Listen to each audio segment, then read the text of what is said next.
Today I am joined by Jeff Feinman, a visionary veterinarian who seamlessly blends the worlds of molecular biology, energetic healing, and holistic pet care. As the founder of Holistic Actions and author of the forthcoming Paths to Pet Wellness, Jeff brings a refreshing integration of science and spirit, reminding us that wellness, whether for humans or animals, begins with energy, awareness, and love.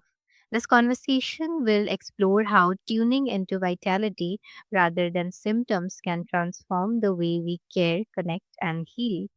So, welcome, Jeff. It's a pleasure to host you. Well, thank you, my friend, for having me. I mean, it's such a pleasure to be talking about these topics.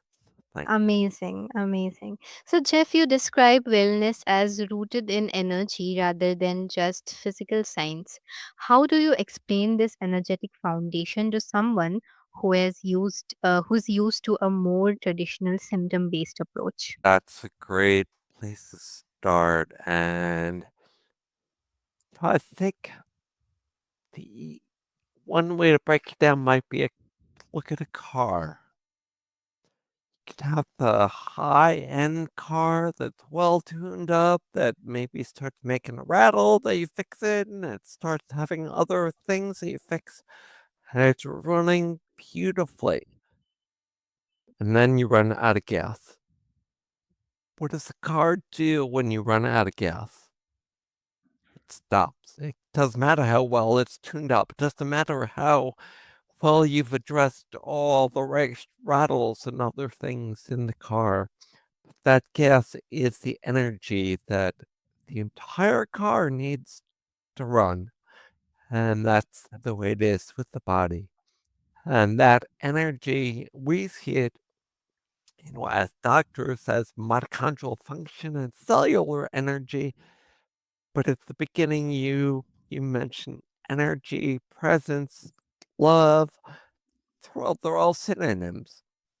Love is an energy. Presence brings an energy, and these are all energies. These are the fundamental energies we can use to help our animals and ourselves have better lives, best life possible. That was an amazing answer. Following that, and when that person begins observing energy, what's the first shift they typically notice? Well, the very first thing they need to do is, or that we all need to do, which is really hard, is to recognize that energy is important. That energy, that when we talk about our diseases, we have chronic fatigue syndrome and low energy. What does that really mean? What does it mean when our animals are lower in cellular energy? And that is reflected directly in what we see in our animals. And that's what we'll maybe talk about now is how we can actually see that energy in the animal. And that energy is always reflected in the acronym of BEAM, BEAM. The BEAM is the external observable way to see the balance of that energy in the body, and that equates to the better balance, the better quality of life. The happier they are, the happier the being is. I like to think of beam like the beam of light from a lighthouse that guides us to safety, that guides us to wellness. Definitely, and recognizing these symptoms is very important, and to ask ourselves the why is also very important. And just like you explained the concept of beam a little bit, that is behavior, energy, appetite, and mood. So it is such a simple yet profound model. Why do you think these four indicators reveal more than any or many complex tests? Because they bring into play our connection, our energetic bond, our love, how well we know our animals, how we know our animals, like our kids, better than any doctor, better than any veterinarian, better than any test will ever know. And frequently we'll see a change in the beam, go to the vet, get every test run in the book, and they're normal. Yet the beam is still abnormal, which shows that there is something out of balance, and we can rebalance that without doing a lot of work usually. So, I guess the answer to your question is that Beam is looking at things that we can't really look at diagnostically with blood tests, with X-rays. You can't do an X-ray or an MRI of the brain and see are they anxious? Are they worried? I just came downstairs from one of my kitty cats had a pure bloody diarrhea. My wife said, I've been noticing she's not going up in her spot anymore. She's acting okay, but she's not doing her normal things. So that change in the beam indicates that there's a problem, whether she's having the blood in the stool or any other physical symptom or not. Yeah, I mean, the concept of beam really helps us to understand our pets, animals better. So I think that is one of the main reasons why, it reveals more than many complex tests. So, and when beam changes subtly, how can someone interpret whether it's a sign of imbalance or just part of natural fluctuation? By natural fluctuations, I'm gonna take that to mean the aging process. So the normal aging process, we know that we live every day, every moment in a dynamic equilibrium. So we are always, every living being by definition is trying to seek balance all the time. Being by definition will change as we get older. A 10 out of 10, 100% beam of a 11-year-old dog is not the same as the beam of a 1-year-old dog. A 10 out of 10 beam in a 1-year-old dog may involve running and playing and doing all the kinds of things that we equate with a young person or young dog, and you don't see it as often in a 10 or 11-year-old dog. That really emphasizes how intuition and observation from the foundation of truly responsive care. So, Jeff, you often speak about love as a measurable force in healing. What does that look like in practical terms for both pets and the people who care for them? Gosh, it takes a few forms. The most profound, I guess, and the most obvious is that our love for our animals will mm, often get us to help them in a way that we would not otherwise have helped them because we love them so much, and we'll do things that we think maybe aren't the right thing, intuitively and in our heart we feel that it's not right, but our love. I'm going to give you an example. One of my clients and Holistic Actions members recently saw some very, very distressing symptoms in his beloved dog that he loved more than anything. He went to the ER where they found the dog had to be admitted and $25,000, a second mortgage on his home later, the dog went home, was doing fine. So that love for that dog allowed him to go beyond where many of us would ever go, and that is, financially, he ended up mortgaging, second mortgaging his house. But sorry, I'm getting a lot of feedback there, Ma. But what I'm saying is that you can use Beam and you can use the natural healing ability of the body to fine tune to the balance of energy so you can actually avoid those kind of end stage diseases that end up sending us to the ER. So we go to the ER when we need to, but the more that we understand and love our animals, the more we'll know that we need to rush to the ER, or maybe we can wait and see what happens because, there's been a change in the routine or a change in diet or some other subtle change that affected the beam. Yeah, I agree. And I think that it's really fascinating. But love is something that can do miracles to both humans and animals alike. But Jeff, have you found that cultivating love-based connection improves outcomes even when external challenges remain unchanged?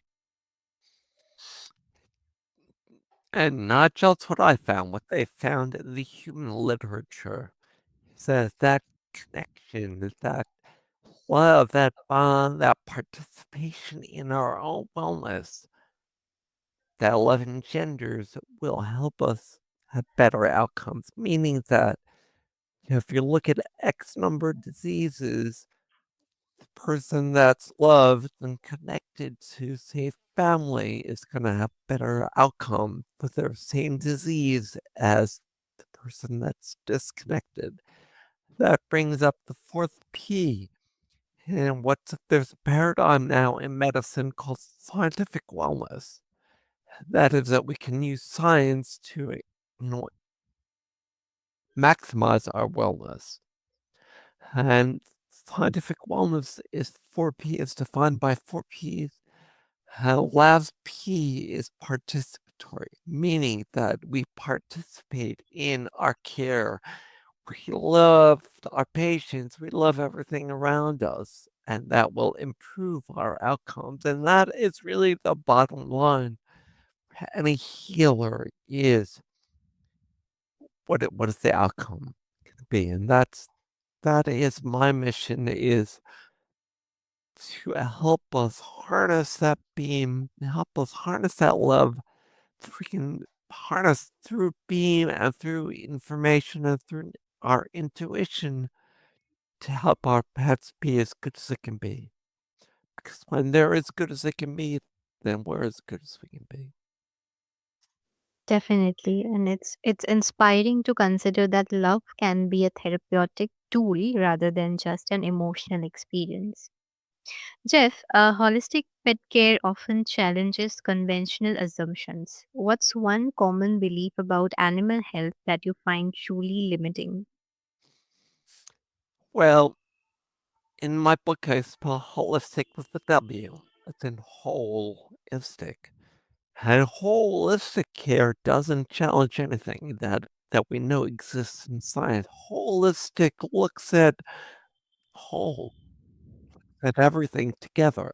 The only issue being that what we know in conventional medicine is that much of the bigger whole. The bigger whole is love, spirit, energy, life is very, very, very, very small part of that whole. So holistic care doesn't really challenge anything, but what it does do that's different is it uses a different paradigm. Love-based paradigm, the energy-based paradigm is 180 degrees from what we learn in vet school. What we learn in vet school is the physiologic paradigm. Cells make you work. Cells are what keep you strong, keep your cells healthy. Take your antioxidants, take your things that help cellular health. What helps cellular health more than anything is smoothly flowing energy and vitality in the body. And that smoothly flowing energy is seen as well in scientific construct of the flow. Go with the flow. Go with the flow. The easiest way I'd like to think of that is like a hose. Cut water rushing through a hose.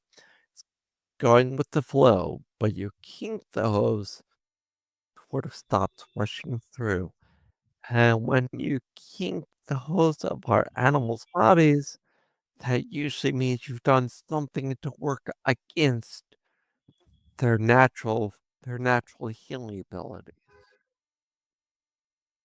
That was really helpful, Jeff. Thank you so much for sharing that. But how do you guide someone to move from that belief into a more expansive, empowered mindset?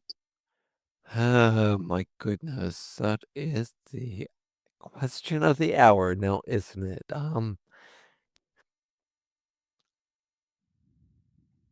There's a few ways.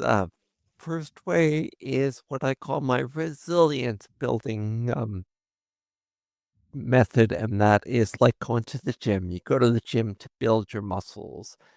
You build your muscles by doing various exercises. My personal favorite is a back exercise. Actually, it's for the lat. Latissimus dorsi. They're called lat pull downs. Lat, L-A-T, is one way to answer the beginning of your question, L. Listen. Listen to the murmurings of our animals, listen to the murmurings of the wind, listen to life all around us. Then accept what you're hearing, accept what you're feeling, accept what is going on in your body. And then the hardest one, which is trust. Trust that things are as they're as good as they can be. They're as good as they can be in this moment. You can always work for as good of a balance as you would like to see, but if you trust the ability of the body to reach that balance, I think you will begin to trust your animal's ability to get better. And that trust is really, really hard to engender. So, to answer your question, how do you learn to trust? Well, I guess first step is you take it on faith. Faith. We'll use an example of gravity. I don't understand the physics behind the law of gravity, but I take it on faith that gravity works. Because I have that faith that gravity works, when I wake up in the morning and I put my feet on the ground, I'm not scared that I'm going to go flying around the room because gravity isn't applying to me in that moment. If we use that same faith and trust, the body's ability to heal in energy and love's ability to heal, then it will. The greatest obstacle to, to love, to healing, to true deep healing, the greatest obstacle is fear. And that fear is the opposite of trust. And we just Absolutely. saw, yeah. And if you wanna break it down even further to what you can tell people or how you can help people move, there's really two things: trust and surrender. Surrender to what's happening in the moment and trust that you're going in the right direction. Definitely.